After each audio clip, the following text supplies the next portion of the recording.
En esta segunda parte de nuestro videotutorial sobre creación de escritorios virtuales en Ardora, vamos a centrarnos en cómo crear la estructura de nuestro escritorio virtual y cómo publicarlo.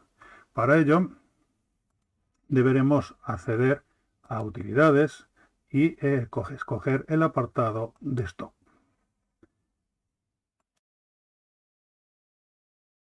En el apartado de esto, en la primera pestaña de propiedades, pues tenemos los aspectos generales que va a tener la apariencia de nuestro escritorio. Tenemos el título de la ventana, que es lo que aparece en el navegador justo en esta parte. Tenemos también el fondo, en este caso este fondo marrón, y los colores que va a tener el menú gráfico, que por defecto están en blanco y negro, que son lo que tienen estos botones de aquí abajo. También tenemos esta casilla que nos permitirá que este botón esté activo, que es el de ver a pantalla completa. Es un botón interesante cuando trabajamos con pantallas pequeñas. La siguiente pestaña es la gestión de usuarios. Para introducir aquí la gestión de usuarios, previamente debemos de haber creado en el programa, en archivo, ¿no? Página servidor, gestión de usuarios, de haber creado una gestión de usuarios con un mínimo de un alumno, un profesor y un coordinador o coordinadora. Existe en la página web de Ardora, en webardora.net, un tutorial sobre cómo hacer esto. Bien, una vez creado, lo cargaríamos mediante este icono o botón de aquí. En esta gestión de usuarios tiene que haber un coordinador o coordinadora, ya que el coordinador o coordinadora va a ser el encargado de dar de alta nuevo profesorado o darlo de baja.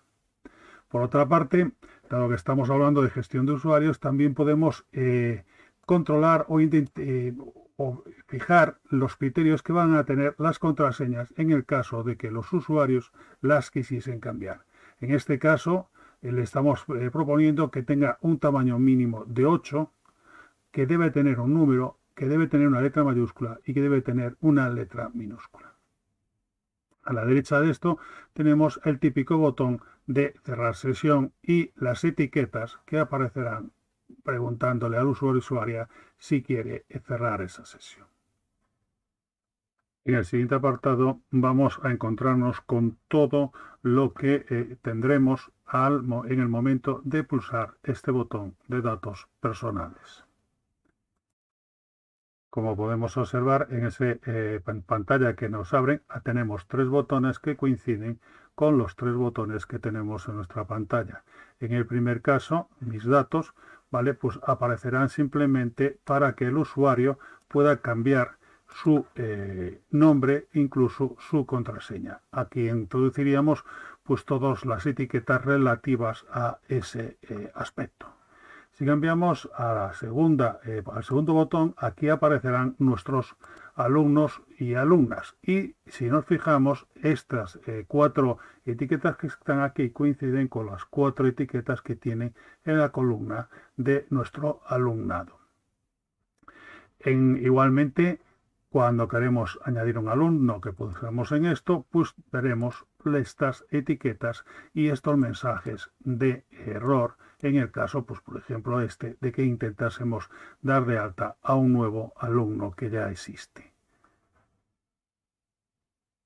En el caso de la tercera pestaña, en herramientas, nos encontramos primero con la etiqueta que va a tener el propio botón y con una casilla que marcada indica que este botón va a estar activo.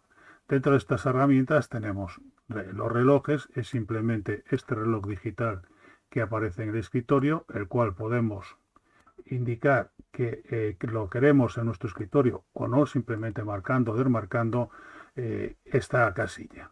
Por otro lado, podemos tener en nuestras herramientas una calculadora. La calculadora es una página multimedia de las que puede crear Ardora. Para ello, que si queremos tener una calculadora, deberemos de haber ido previamente a nueva página multimedia y crear una calculadora. En los tutoriales de la página web de Ardora, webardora.net, hay información al respecto de cómo crearla. Lo mismo ocurre con el sistema de mensajería. También el programa, dentro de las páginas en servidor, en sistema de mensajes, tiene este apartado de Messenger, donde puede crear el aspecto que va a tener el sistema de mensajería, que después va a incorporar aquí al escritorio que estamos creando. Por otra banda, también tiene que haber creado previamente un gestor de archivos. El programa lo hace también, es una página de servidor, mediante este menú. Ese gestor de archivos después deberíamos de cargarlo aquí. Una vez publicado lo cargamos aquí, y eso nos daría opción a que, si queremos, poner en el gestor de archivos o añadir también un procesador de textos. Estos son simplemente etiquetas de los típicos procesos que puede darse de guardar, que el fichero ya existe, etcétera. Para que exista el procesador de textos tiene que haber un gestor de archivos, ya que el procesador de textos, como vimos ya, guarda los textos en la carpeta personal del gestor de archivos. En cuanto a la biblioteca, vamos a encontrarnos prácticamente con una situación muy similar. En cuanto pulsemos este botón, veremos que la tabla tiene otra vez unas columnas cuyas etiquetas se corresponden con el orden que están aquí. Estos dos valores son los valores que por defecto daremos al ancho y alto a la hora de abrir cualquiera de los contenidos que estén en la biblioteca. El resto son simplemente mensajes de error o demás para guiar al usuario. Esta, por ejemplo, es el botón que usaremos, que explicaremos en el siguiente videotutorial, para subir archivos a nuestra biblioteca. En el apartado de enlace, pues simplemente configuramos las etiquetas que van a tener tanto el botón donde el alumno puede ir a los enlaces, como el botón donde el profesorado podemos añadir esos enlaces. La última de las pestañas sería la correspondiente a las notas o agendas. Marcando esto, nuestro escritorio tendría el sistema de agendas, y el resto pues son simples etiquetas que aparecerán en las notas o agendas de nuestro escritorio según escribamos aquí.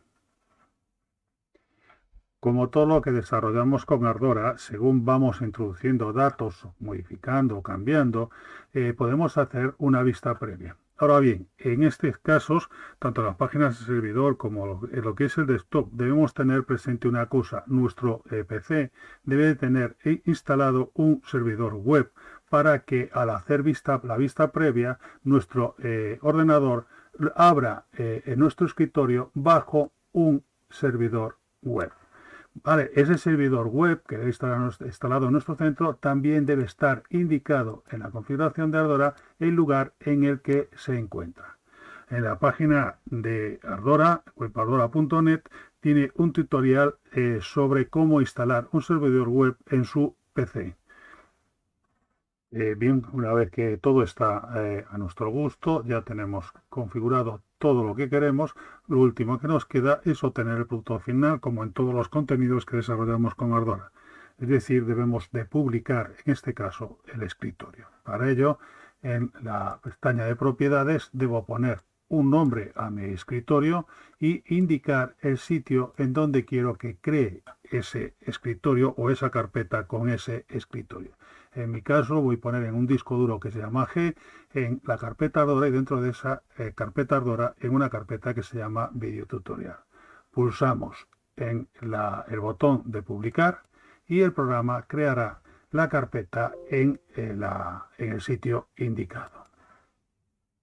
Una vez que el programa ha creado ya la carpeta, observaremos que en el sitio que indicamos, en nuestro caso en esta carpeta, y dentro de esa carpeta a su vez una llamada video tutorial, como tenemos aquí, tenemos nuestra carpeta. Esta carpeta es la que deberemos de colocar ahora en el servidor web, encuentre este donde se encuentre. Es importante decir que, como todo lo que crea Ardora, no se debe modificar ninguno de estos archivos que hay aquí. Si detectamos algún fallo de algún tipo, lo mejor es volver al programa y que lo vuelva a crear. Y ahora, por ejemplo, queremos colocar nuestro escritorio virtual en un ordenador que está en la red de nuestro centro, por ejemplo. Lo único que tenemos que hacer es copiar nuestra carpeta, esta carpeta de aquí, a el lugar donde ese servidor aloja las páginas web. Normalmente esos servidores tienen las páginas web en una carpeta llamada 3W o algo parecido. En el caso, por ejemplo, de Windows, sería dentro de esto appserv, que es el servidor que usamos para probar en Ardora, sería esta carpeta de las 3W. Hago clic aquí y simplemente pulso o hago clic en pegar. Pues bien, simplemente por este hecho, si yo ahora en mi ordenador escribo localhost y barra y el nombre que le di a mi carpeta a la hora de publicar, veremos que estaré entrando ya en mi escritorio. Ahí está. Evidentemente el escritorio está vacío porque el escritorio lo acabamos de crear y en el siguiente vídeo tutorial pasaremos a introducir en él tanto enlaces como contenidos en la librería. La instalación de un servidor web en un ordenador de nuestro centro que esté conectado a la red del centro es una idea interesante, sobre todo cuando la conexión a Internet de nuestro centro es muy lenta. Lo único que tendremos que hacer una vez instalado el escritorio virtual en uno de los PCs de nuestro centro es acceder a otro ordenador de nuestro centro, supongamos que existe, y en la barra de direcciones escribir http:// el nombre de ese ordenador, en este caso vemos que es José PC, barra y después el nombre de la carpeta. Como vemos, a partir de ahí accederíamos exactamente al escritorio y podríamos trabajar en cualquier ordenador de nuestro centro a la velocidad que tiene la red de nuestro centro, sin depender para nada del tráfico que en ese momento pueda haber en Internet, de la velocidad de nuestra propia conexión o incluso de nuestros propios equipos. En el caso de que lo que queramos hacer es subir nuestro escritorio virtual a un servidor en Internet, un servicio de hosting o similar, la cuestión será también muy sencilla. Debemos utilizar un programa de FTP. En este caso, el que vemos aquí abierto es Filecilla, es uno de los programas de FTP más usados, es gratuito y cumple perfectamente con sus funciones. El manejo es bastante sencillo. Una vez que tengamos introducidos los parámetros que nuestro proveedor de Internet nos da para la conexión FTP, lo único que tenemos que hacer es observar que a la izquierda debe estar la carpeta en cuestión de nuestro escritorio virtual que queremos subir a nuestro servidor web y a la derecha tenemos las carpetas o los archivos que están en nuestro servidor web. Pues algo tan sencillo como pulsar aquí, botón derecho y decirle subir. Esta carpeta empezará a subir al archivo. Este proceso puede depender de la velocidad de red que tengamos y tardará un momento. Cuando acabe, el propio programa nos lo indicará. Una vez finalizado, observamos que ya tenemos una carpeta que se llama como la carpeta inicial que subimos. Pues bien, podemos cerrar ya el programa de FTP. Si abrimos en nuestro navegador, escribimos el nombre del dominio en el cual hemos subido esa carpeta y después de una barra escribimos el nombre de nuestra carpeta, veremos que ya estamos dentro de nuestro escritorio. Escribimos nuestro usuario y contraseña y ya accederemos a nuestro escritorio. En la siguiente parte de nuestro tutorial hablaremos de cómo dotar de contenidos a nuestro escritorio, tanto en el apartado de enlaces como en el apartado de la biblioteca.